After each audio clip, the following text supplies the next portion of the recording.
দেখা যাচ্ছে স্যার। হুম।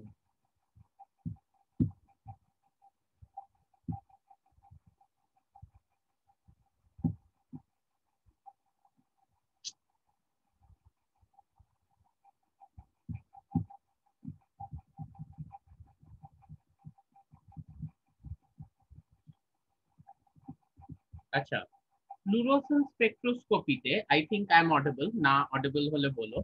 ফ্লুরোসেন্স স্পেকট্রোস্কোপিতে কয়েকটা জিনিস খুব ইম্পর্টেন্ট, যেগুলো আমরা অ্যাপ্লিকেশন বেসডেও পড়বো and characteristic of the fluorescence spectroscopy হিসেবেও পড়বো। ওয়ান ইজ ফ্লুরোসেন্স পোলারাইজেশন, যেটাকে আমরা অ্যানাইসোট্রপি বলে থাকি, যেটা সুপ্রতিম দা সেদিন বলছিল যে যে এক্সপেরিমেন্টস গুলো ওরা করে to determine the binding between two proteins etcetera. Fluorescence quantum yield, সেটা হচ্ছে যে একটা মলিকিউল এক্সাইটেড হওয়ার পর সে অ্যাজ ফ্লুরোসেন্স কতটা লাইট এমিট করছে, কারণ সে তো শুধু ফ্লুরেস করবে তাই না, সিম্পল এমিশনও হতে পারে। হ্যাঁ, তো ওই যে এক্সাইটেড স্টেটটা ওটা ডিঅ্যাক্টিভেটেড হচ্ছে by fluorescence rather by any non radiative mechanism. Okay, like it could be anyway. Fluorescence life time, সেটা হচ্ছে ওটা এক্সাইটেড স্টেটে কতক্ষণ থাকছে। It is usually in nanosecond, পিকোসেকেন্ডসও হতে পারে, অ্যান্ড মাইক্রোসেকেন্ডসে রিয়ারলি যায়। ঠিক আছে, 0.37 মাইক্রোসেকেন্ড এই অবধি দেখা গেছে, মানে 370 ন্যানো সেকেন্ড এই অবধি দেখা গেছে। আরেকটা হচ্ছে স্টপ ফ্লো ফ্লুরোসেন্স, যেটা হচ্ছে আমরা রিয়েল টাইম স্কেল, মানে যে টাইম স্কেলে আর কি তোমার ইয়ে রিয়াকশন গুলো হয়, কেমিক্যাল রিয়াকশন গুলো হয় ইন মাইক্রোসেকেন্ডস এন্ড ন্যানো সেকেন্ড, ওই টাইম স্কেলে যখন আমরা ফ্লুরোসেন্স মেজার করি। আমরা এক একটা করে টেকনিক দেখি আর লাস্টে তোমাদের যা ডাউট তুমি জিজ্ঞেস করো। প্রথমে হচ্ছে fluorescence polarisation. What is fluorescence polarisation? Fluorescence polarisation প্রসেসটা খুব ইজি। সেটা হচ্ছে যে আমি একটু ছবি দিয়ে বোঝাই, যে একটা পোলারাইজার আছে, মানে পোলারাইজার কি, it produces a plane polarized light. এই প্লেন পোলারাইজ আমরা ক্লাস 12 এ পড়েছি, 11 এ পড়েছি, there are many examples like Nicol prism, that's a polarizer. ঠিক আছে, Nicol prism, that's a polarizer, it produces a plane polarized light. Plane polarized light কি, এটা যদি জানতে হয় please refer to class 12 textbook. ঠিক আছে, this is a very common term. Just একটু জল খেয়ে। তো প্লেন পোলারাইজড লাইট এসে যদি একটা মলিকিউলকে হিট করে, your fluorophore or any protein attached to a fluorophore, তখন কি হবে, আমরা যদি ফ্লুরোসেন্সটা মেজার করি, মলিকিউলটা যদি টাম্বল না করে, মানে এক জায়গায় স্থির থাকে, ঠিক আছে, তাহলে কিন্তু আমরা ফ্লুরোসেন্সটা যখন ডিটেক্ট করব, সেটাও কিন্তু light will be polarized in the same plane, মানে যে প্লেনে ওটাকে আর কি এক্সাইট করা হয়েছিল, এমিটেড লাইটটাও সেম প্লেনে থাকবে, যদি মলিকিউলটা টাম্বল না করে, না নড়াচড়া করে, স্টেশনারি থাকে through out the excited state. ঠিক আছে, কিন্তু যদি ওটা খুব নড়াচড়া করে, টাম্বল করে, এদিক ওদিকে ঘোরে, তখন কি হবে, যে লাইটটা একটা প্লেন পোলারাইজ লাইট তুমি পাঠিয়েছিলে, এমিটেড স্পেকট্রামটা কিন্তু ওরকম প্লেন পোলারাইজ হবে না। ঠিক আছে, মানে অন্যান্য প্লেনেও কিন্তু তুমি লাইট পাবে। তাহলে এইটা থেকে আমরা কি বুঝতে পারছি, একটা জিনিস আমরা বুঝতে পারছি যে the size of a molecule, যদি মলিকিউলটা খুব লার্জ হয়, খুব বড় সড়ো হয়, তখন কিন্তু ওটা অত মুভ করবে না। বা ধরো একটা প্রোটিন, সেটা একটু মুভ করছে, টাম্বল করছে, কিন্তু একটা প্রোটিন যখন আরেকটা প্রোটিনের সঙ্গে কমপ্লেক্স করছে, দুটো প্রোটিনের ভার অনেক বেশি হয়ে যাচ্ছে, সেটা কিন্তু অত মুভ করবে না। তাহলে ইন্ডিভিজুয়ালি এক একটা প্রোটিনের আমি যদি মেজার করি, এবার কথাটা মন দিয়ে শোনো যে মেজারটা কি করছি। ভার্টিক্যাল প্লেনে পোলারাইজেশন হচ্ছিল, আমি ভার্টিক্যাল এই রকম ভার্টিক্যাল প্লেন পোলারাইজ লাইট দেখছি। এমিশনের ক্ষেত্রে আমি ভার্টিক্যাল এবং ডিফারেন্ট হরাইজন্টাল প্লেনেও কিন্তু এই প্লেন পোলারাইজ লাইটটা দেখবো, ভার্টিক্যাল প্লেনেও দেখবো এবং হরাইজন্টাল প্লেনেও দেখবো। তারপর degree of movement of emission intensity from vertical to horizontal plane, that tells me regarding the mobility of the molecule. মলিকিউলের মোবিলিটি যদি খুব বেশি হয় তখন আমি দেখতে পাবো যে হরাইজন্টাল প্লেনেও কিন্তু লাইট কম্পোনেন্ট আছে। মলিকিউলের মোবিলিটি যদি বেশি না হয়, ওটা যদি একই জায়গায় বসে থাকে, তাহলে কি হবে না, আমি ভার্টিক্যাল প্লেনে প্লেন পোলারাইজড লাইটটা পাঠিয়েছিলাম, emitted light is also polarized in the same plane.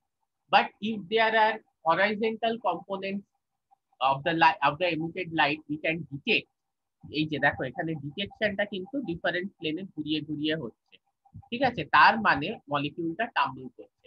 So if there are two single proteins which doesn't form a complex, they will tumble, and in the horizontal plane you will be able to detect light. However, if these two proteins actually forms a complex, then in the horizontal plane you won't be able to detect light, কারণ total মাসটা অনেক বেশি হয়ে যাচ্ছে, সেই মলিকিউলটা কিন্তু tumble করছে না। Again, if the size of the molecule is big, it will tumble less, ও কিন্তু নড়াচড়া কম করবে, এক জায়গায় স্টেশনারি থাকবে।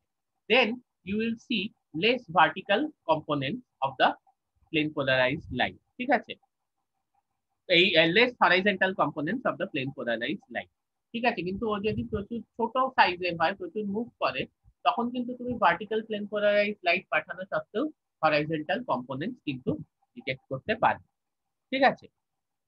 এই ব্যাপারটা বোঝা গেল? কারোর কোনো ডাউট? না, কারোর কোনো ডাউট নেই, ভেরি গুড, ঠিক আছে। এই জিনিসটাকেই বলা হয় অনেক সময়, যেটা সুপ্রতিম দা যেটা বললো যে ফ্লুরোসেন্স অ্যানাইসোট্রপি। হ্যাঁ, এবং এই জিনিসটা কিন্তু এই যে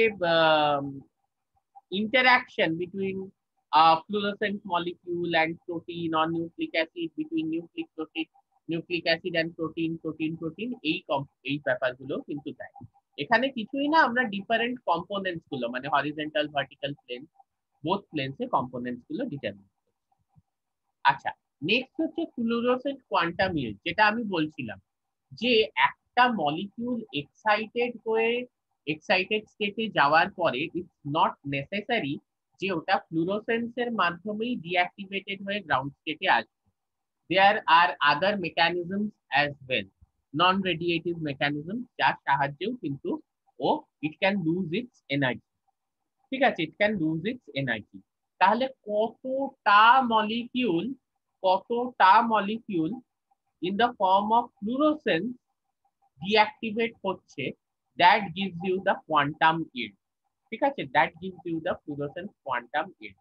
ম্যাক্সিমাম এটা 100% হতে পারে, কিন্তু মানে যদি 10% হয়, যে ধরো আমার যে কতগুলো ফোটন অ্যাবজর্ব করেছে, 100টা ফোটন অ্যাবজর্ব করেছে, 10টা ফোটন এমিট করছে in the form of fluorescence, তাহলেও আমরা বলবো যে সেই মলিকিউলটা কিন্তু বেশ ভালো রকমের ফ্লুরোসেন্স, ঠিক আছে। কারণ আমাদের এটা বুঝতে হবে যে যে কটা ফোটন অ্যাবজর্ব করে এক্সাইটেড স্টেটে যাচ্ছে, এক্সাইটেড স্টেটের থেকে ডিঅ্যাক্টিভেটেড হয়ে গ্রাউন্ড স্টেটে আসার জন্য সবকটা ফোটন কিন্তু কখনোই ফ্লুরোসেন্সের মাধ্যমে সে এমিট করবে না, সেই সবকটা ফোটন কিন্তু কখনোই ফ্লুরোসেন্সের মাধ্যমে এমিট করবে না। Okay, there are other non-radiative processes also which will reduce its energy in the excited state. Okay, so 100টা ফোটন অ্যাবজর্ব করে এক্সাইটেড স্টেটে গিয়ে থাকলে সেখান থেকে যদি 10টা ফোটনও এমিট করে in the form of fluorescence, তাহলেও কিন্তু বলা হচ্ছে যে মলিকিউলটা হাইলি ফ্লুরোসেন্ট, ঠিক আছে। আচ্ছা, এইখানে এইখানে আমি কিছু তোমাকে বলবো যে দেখো, এইখানে ফ্লুরোসেন্স কোয়ান্টাম ইল্ডস কিছু দেয়া আছে আর কি। হ্যাঁ, এবং you can just see 58%, 95%, 95%, 100%, 31%, 13%, 14%। এগুলো হচ্ছে list of common standard fluorescence spectrum with yield measurement. এইখানে একটা কথা তোমাকে বলে, list of common standards for fluorescence quantum yield measurement, ঠিক আছে।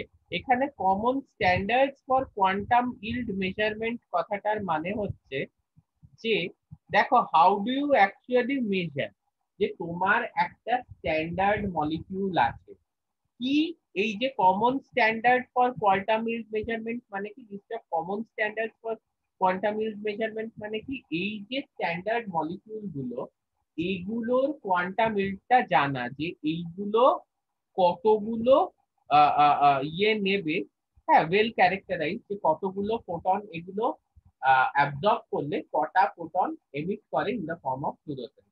এটার কোয়ান্টামিলটা জানা, যে কতগুলো ফোটন, সেটাই তো ছিল, কতগুলো ফোটন অ্যাবজর্ব করলে কটা ফোটন এমিট করে in the form of fluorescence. Okay, তো আমরা আমার যে মলিকিউল যেটার কোয়ান্টামিলটা আমরা জানতে চাই, সেটাকে কিন্তু আমি এটার সঙ্গে জাস্ট কম্পেয়ার করলে আমি আমার মলিকিউলের কোয়ান্টামিল জানতে পারবো। কিভাবে? না, আমার মলিকিউলের যদি অ্যাবজর্বেন্সটা আইডেন্টিক্যাল হয়, টেস্ট সলিউশন যেটা টেস্ট স্যাম্পল আমার মলিকিউল আছে, অ্যাবজর্বেন্সটা আইডেন্টিক্যাল হয়, এক্সাইটেশন ওয়েভলেংথটা সেম হয়। এখানে দেখো 350, 396, ট্রিপ্টোফ্যান টাইরোসিনের ক্ষেত্রে 275, 280, এই সরি ট্রিপ্টোফ্যানের 280, টাইরোসিনের 275, কুইনিন সালফেটের 350, ফ্লোরোসিনের 496। তো এই আমার মলিকিউলেরও যদি এক্সাইটেশন ওয়েভলেংথ ওই রেঞ্জে হয় এবং অ্যাবজর্পশন স্পেকট্রামটা সেম হয়, কনসেপ্টটা হচ্ছে দুটো molecule similar number of photons absorb করছে, same number of photons absorb করছে, যে আমার ওরটাও 100টা করলো, আমারটাও 100টা করলো। এবার ওরটা 60টা ফোটন এমিট করলো, আমারটা 40টা ফোটন এমিট করলো। যে স্ট্যান্ডার্ড যেটা 60টা ফোটন এমিট করছে, that is already a well characterised molecule. আমরা জানি যে ওই মলিকিউলটা 60টা ফোটনই এমিট করবে। তো আমারটা যখন 40টা এমিট করছে, ওই 40/60 ওই রেশিও থেকে কিন্তু আমি আমার মলিকিউলের কোয়ান্টাম ফিল্ড ভ্যালুস গুলো পেয়ে যাচ্ছি। হ্যাঁ, তো এইটা দিস ইজ দা প্রসেস, যেখানে অ্যাবজর্পশন স্পেকট্রামটা সেম হচ্ছে, মানে same excitation wavelength, same absorption spectrum এবং বা এক্সাইটেশন স্পেকট্রাম যেটাকে আমরা বলছি, and same number of photons absorb হচ্ছে। তাহলে এমিশনের সময় একটা স্ট্যান্ডার্ড, সেটা কতগুলো ফোটন এমিট করছে, আর আমার মলিকিউলটা যেটা টেস্ট স্যাম্পল আমি জানি না সেটা কতগুলো ফোটন এমিট করছে, এই দুটো রেশিও করে কিন্তু আমি আমার মলিকিউলের কোয়ান্টাম মিল পেতে পারি। স্ট্যান্ডার্ড কিছু দেয়া আছে, তোমরা দেখে নিও। Fluorescence life time. Fluorescence life time কথাটার মানে হচ্ছে একটা পার্টিকুলার মলিকিউল কতক্ষণ এক্সাইটেড স্টেটে থাকবে, একটা পার্টিকুলার মলিকিউল কতক্ষণ এক্সাইটেড স্টেটে থাকবে, that refers to the fluorescence life time. হ্যাঁ, এবার এইটাই আমি যেটা বললাম, এটা খুব ভ্যারি করে। Usually the fluorescence life time is in the range of nanosecond. Sometimes it is less than 1 nanosecond and it could be in picosecond. ঠিক আছে, it could be in picosecond, 200 picoseconds, 300 picoseconds ইত্যাদি, but usually it is in the range of nanoseconds. হ্যাঁ, মাইক্রোসেকেন্ডে rarely reach করে, but still it is possible to reach microsecond. একদমই করে না আমি বলছি না, this microseconds are exceptional cases, and একদম low picoseconds are also exceptional cases. Usually it's in nanosecond, sometimes it is in picosecond, মানে 0.3, 0.2, 0.1 picosecond এই এরকম দেখা যায়। এই টাইমটা একটা মলিকিউল এক্সাইটেড স্টেটে থাকে। ওকে, why measure fluorescence lifetime? এই যে fluorescence itself however occurs on nanosecond scale। ঠিক আছে, তো এইটার একটা সিগনিফিকেন্স হচ্ছে যে যে জিনিসটা ন্যানোসেকেন্ড স্কেলে হচ্ছে, সেটার সাহায্যে কিন্তু তুমি এমন কোনো জিনিসকে মেজার করতে পারো যেটা মাইক্রোসেকেন্ড স্কেলে হচ্ছে। ঠিক আছে, therefore if you could take snapshots at that speed you could learn more about the mechanism that lead to chemical or biochemical processes। আমাদের বডির মধ্যে যে রাসায়নিক এবং জৈব রাসায়নিক বিক্রিয়াগুলি ঘটছে, সেগুলো কিন্তু ওই ওই ওই টাইম স্কেলে ঘটে, মাইক্রোসেকেন্ড বা 100 ন্যানোসেকেন্ড, 200 ন্যানোসেকেন্ড।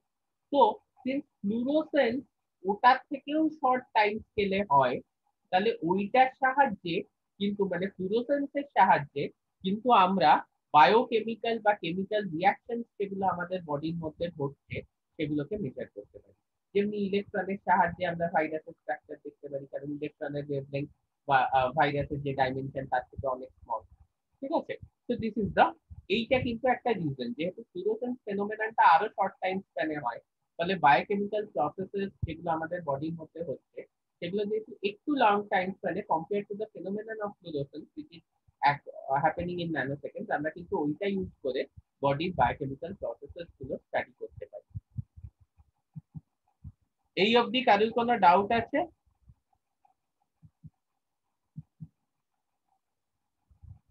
স্যার ফ্লুরোসেন্স মাইক্রোস্কোপিতে এই কোয়ান্টাম মিল মেজার করতে পারবো? দেখো, ফ্লুরোসেন্স মাইক্রোস্কোপিতে কোয়ান্টাম ইল্ড মেজার করার আমার কোনো উদ্দেশ্য নেই। ঠিক আছে, ফ্লুরোসেন্স মাইক্রোস্কোপিতে আমি দেখতে চাইছি যে আমার যেটা টার্গেট প্রোটিন বা whatever target thing is there, সেটা লোকালাইজেশনটা কোথায় হচ্ছে, বা আমি রিয়েল টাইমে মানে জীবিত স্যাম্পলের মধ্যে রিয়েল টাইমে আমি কোনো একটা পার্টিকুলার জিনিসকে ফ্লুরোসেন্স দিয়ে ট্র্যাক করছি, সেটা কিভাবে মুভ করছে, সেটা কিভাবে ফাংশন করছে ইত্যাদি। But having said that, yeah theoretically it's definitely possible.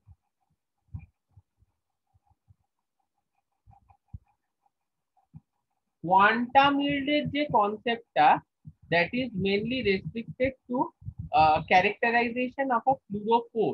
একটা ফ্লুরোফোর কতটা এফেক্টিভ সেইটা ক্যারেক্টারাইজ করার জন্য কিন্তু কোয়ান্টাম ইল্ড মেজার করা হয়। আমি ফ্রেটে পরে আসছি, ঠিক আছে, ফ্রস্টার্স রেজোনেন্স এনার্জি ট্রান্সফারে পরে আসছি। তার আগে আমি এই সফট ফ্লো স্পেকট্রোফ্লুরিমেট্রিক টেকনিকের ব্যাপারে একটু বলে দিই। দেখো, আমি যখন একটা ফ্লুরোসেন্স ফ্লুরিমিটারে স্পেকট্রোফ্লুরিমিটারে আমি যখন ফ্লুরোসেন্স মেজার করছি, তখন কি হচ্ছে, তোমার হাত যত ফাস্ট হোক, তুমি কিউবেটে একটা কিছু মেশালে, একটা ফ্লুরোফোর দিলে, তোমার প্রোটিন প্রোটিন আছে, ডিএনএ আছে, সেটা তার সঙ্গে মিক্স হলে তুমি ফ্লুরোসেন্স মেজার করবে। মিনিমাম এই তোমার হাত দিয়ে মেজার করতে তোমার 3 থেকে 5 সেকেন্ড লাগবে। কিন্তু 3 থেকে 5 সেকেন্ড পরে কি ফ্লুরোসেন্স পেলে, সেইটা দিয়ে তো তুমি কোনো বায়োকেমিক্যাল প্রসেসকে ক্যারেক্টারাইজ করতে পারবে না, যে বায়োকেমিক্যাল প্রসেসটা মাইক্রোসেকেন্ডসে হচ্ছে। যার জন্য স্টপ ফ্লো স্পেকট্রোফ্লুরিমিটার, স্টপ ফ্লোটা হচ্ছে একটা ইনস্ট্রুমেন্ট। এটার সঙ্গে তুমি ফ্লুরিমিটারকে অ্যাড করতে পারো, এটার সঙ্গে তুমি সার্কুলার ডাইক্রোজেন স্পেকট্রোস্কোপিকে অ্যাড করতে পারো। এই ইনস্ট্রুমেন্টটার কি না, একটা ক্ষমতা আছে অসম্ভব তাড়াতাড়ি কোনো জিনিসকে মিক্স করার in the range of this microsecond, so that you can on nanosecond, so that you can study the real time kinetics। ঠিক আছে, ধরো এক্স্যাক্টলি আমি ফ্লুরোফোরটা ও এমন ভাবে এত তাড়াতাড়ি অ্যাড করতে পারে যে বায়োকেমিক্যাল রিয়াকশনস গুলো যে রেঞ্জে হচ্ছে, সেগুলো কিন্তু তুমি ফ্লুরোসেন্স ইন্টেন্সিটি থেকে স্টাডি করতে পারো। So stop flow is an instrument which could actually capture the biochemical processes happening in microseconds or nanoseconds। এবার এইটার ডিটেক্টর হিসেবে we are using a spectrophlorometer। Not necessarily we have to use a spectrophlorometer. We can use a circular dichrosine spectroscopy instrument also. It will be as effective। মানে এই যে অ্যানালিসিসটা, qualitative অ্যানালিসিসটা হচ্ছে, we could do this analysis using a spectrophlorimeter since this fluorescence process is also at the nanosecond scale।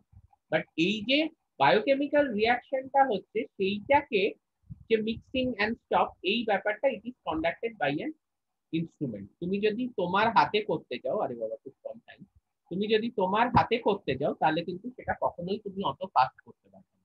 So basically এখানে কিছুই না, যে biochemical process গুলো তুমি হাতে মিক্সিং করে যতক্ষণে হবে, ততক্ষণে বায়োকেমিক্যাল প্রসেসের টাইম স্কেল পেরিয়ে যাবে, সেটা তুমি মেজার করতে পারবে না। That is being done by this top flow spectrofluorimeter. Now there are some applications of fluorescence. হ্যাঁ, অনেক আছে, তোমরা এগুলো পড়ে নিও। হ্যাঁ, এখানে দেখো, এখানে ন্যানো সেকেন্ড দেওয়া আছে, এই যে ট্রিপ্টোফ্যান, এলটাইরোসিন, এলফিলাইন, অ্যালানিন। ঠিক আছে, কোন ওয়েভলেংথে অ্যাবজর্পশন হয়, হ্যাঁ, কোন ওয়েভলেংথে এটা এমিশন হয়, সবকিছুই দেওয়া আছে এখানে। যেটা হচ্ছে ট্রিপ্টোফ্যান খুব ইম্পর্টেন্ট, আমি তোমাদের বলছিলাম যে এটা কিন্তু কোন এনভায়রনমেন্টে আছে, হ্যাঁ, সেটার উপর মানে এটার ফ্লুরোসেন্সটা ডিপেন্ড করে। মানে এই যখন 280 ন্যানোমিটারে লাইট অ্যাবজর্ব করছে, ঠিক আছে, তো এটা যদি কোনো অ্যাপোলার এনভায়রনমেন্টে থাকে, মানে কোনো হাইড্রোফোবিক এনভায়রনমেন্টে থাকে, তখন এই অ্যারাউন্ড 325 ন্যানোমিটার এই জায়গায় কিন্তু এর ফ্লুরোসেন্স এমিশন ম্যাক্সিমামটা থাকে।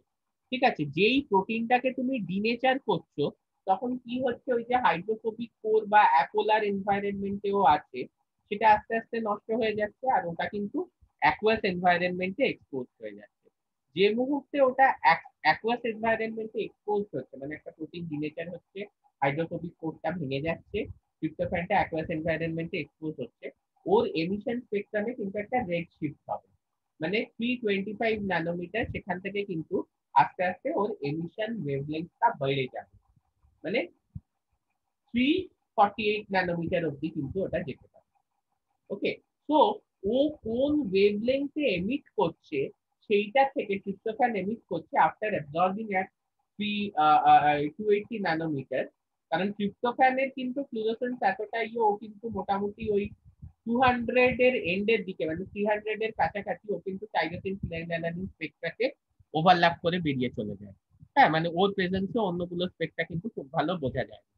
ওকে, যাই হোক, আমি যে কথাটা তোমাদের বলতে চাইছিলাম, তাহলে এইভাবে কিন্তু তুমি এই জিনিসটা স্টাডি করতে চাও পারো যে ট্রিপ্টোফ্যানটা এক্স্যাক্টলি কোথায় আছে, বা তুমি ডিফারেন্ট ডিনেচারিং একটা প্রোটিনকে অ্যাড করছো। হ্যাঁ, ডিফারেন্ট ডিনেচারিং একটা প্রোটিনকে অ্যাড করছো, তখন কিন্তু ওটা দেখা যাবে যে প্রোটিনটা কিরকম ডিনেচার করছে by measuring the tryptophan fluorescence. এরকম আরো উদাহরণ আছে, এটা তোমাদের দিয়েছি, তোমরা পড়ে নিও। ঠিক আছে। আচ্ছা, আরেকটা কথা বলি, এই যে এএনএস, এইটা এই জন্য আমি তোমাদের বলছি এই ডাইটার ব্যাপারে, কারণ এইটা তোমাদের একটু স্প্রেডটা বোঝার জন্য লাগবে।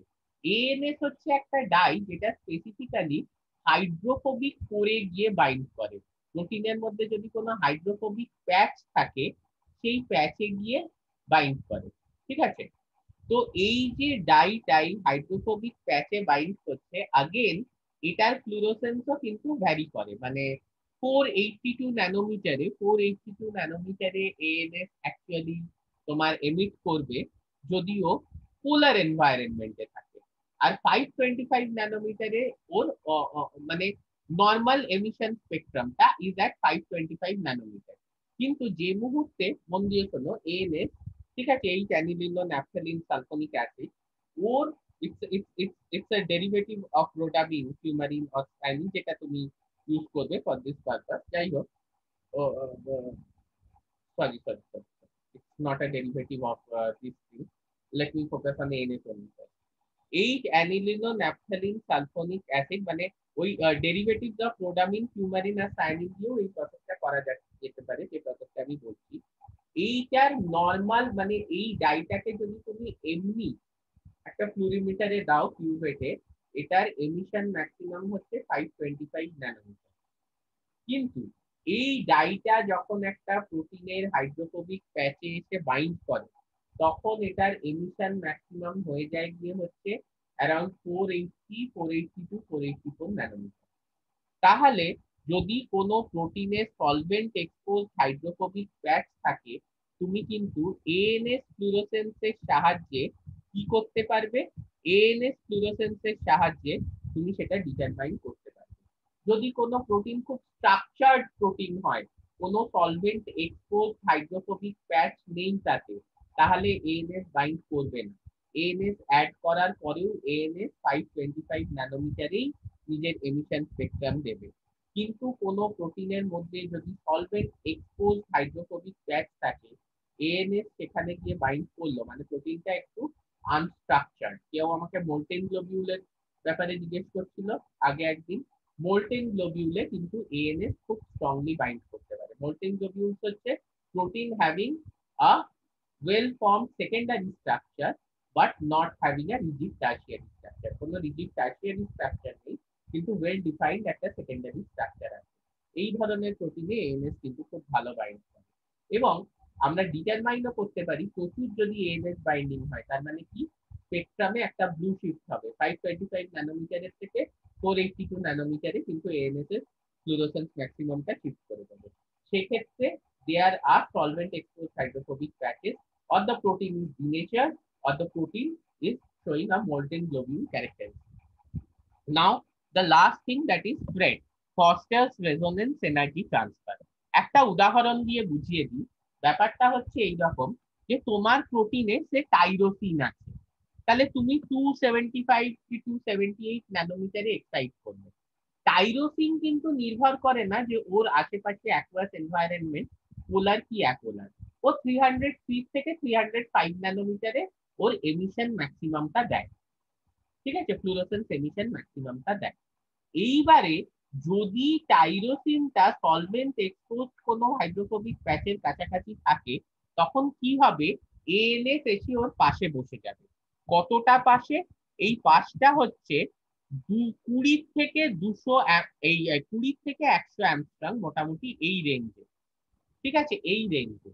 তাহলে টাইরোসিনটা একটা ফ্লুরোফোর, যেটা হচ্ছে একটা ইন্ট্রিনসিক ফ্লুরোফোর। ও এক্সাইটেশন যেই 275 তে করা হচ্ছিল, ও এমিট করছিল 303 থেকে 305 এ, ইরেসপেক্টিভ অফ ইটস এনভায়রনমেন্ট। লোক কিসে এমিট করছে তাতে আমরা বুঝতে পারছি না ও সলভেন্ট এক্সপোজ কি এক্সপোজ। এবার যদি এক্সপোজ হয় এবং ও হাইড্রোফোবিক প্যাচে থাকে, তাহলে পাশে এসে কে বাইন্ড করলো? পাশে এসে বাইন্ড করলো একটা এএনএস। এএনএস এর এক্সাইটেশন ম্যাক্সিমাম মানে অ্যাবজর্পশন ম্যাক্সিমাম ওয়েভলেন্থ হচ্ছে অ্যারাউন্ড 325 টু 340। তাহলে ওই যে 303 ন্যানোমিটারে এমিট করলো টাইরোসিন, ওইটাকে ও অ্যাবজর্ব করে নিল, নিয়ে এবার ও 480 তে এমিট করছে। তাহলে এএনএসটা যদি সত্যি এসে টাইরোসিনের পাশে বসে যায় 20 থেকে 200 অ্যাংস্ট্রম কাছাকাছি, আমরা কিন্তু কোনো টাইরোসিনের এমিশন স্পেকট্রাম পাবো না, আমরা ডাইরেক্ট এএনএস এর এমিশন স্পেকট্রাম পাবো। কেন না, যে পুরো ফস্টার রেজোনেন্স এনার্জি ট্রান্সফার, ঠিক আছে, ওই যে এনার্জিটা মানে ওটার যে এমিশন স্পেকট্রামের যে এনার্জি লসটা, that is being taken up by the deactivation of tyrosine during the process of fluorescence. That deactivation process is releasing energy which is taken up by the ANS, which is taken up by the ANS, এবং ANS এটাকে take up করছে এবং কি করছে, ওর যে emission wavelength আছে সেখানেও emit করছে। তো ইউ সি দ্য প্রসেস। এটা থেকে আমরা কি স্টাডি করতে পারছি, যে আমার যে টাইরোসিন রেসিডিউস গুলো আছে প্রোটিনের মধ্যে, সেগুলো কি ধরনের এনভায়রনমেন্টে আছে। এটাও হতে পারে যে না, সেগুলো একেবারে স্ট্রিক্টলি একদম এমন এনভায়রনমেন্টে আছে যেটা পুরো অ্যাপোলার, কোনোভাবেই সলভেন্ট এক্সপোজ নয়। সেক্ষেত্রে এএনএস কিন্তু এসে বাইন্ড করতে পারছে না।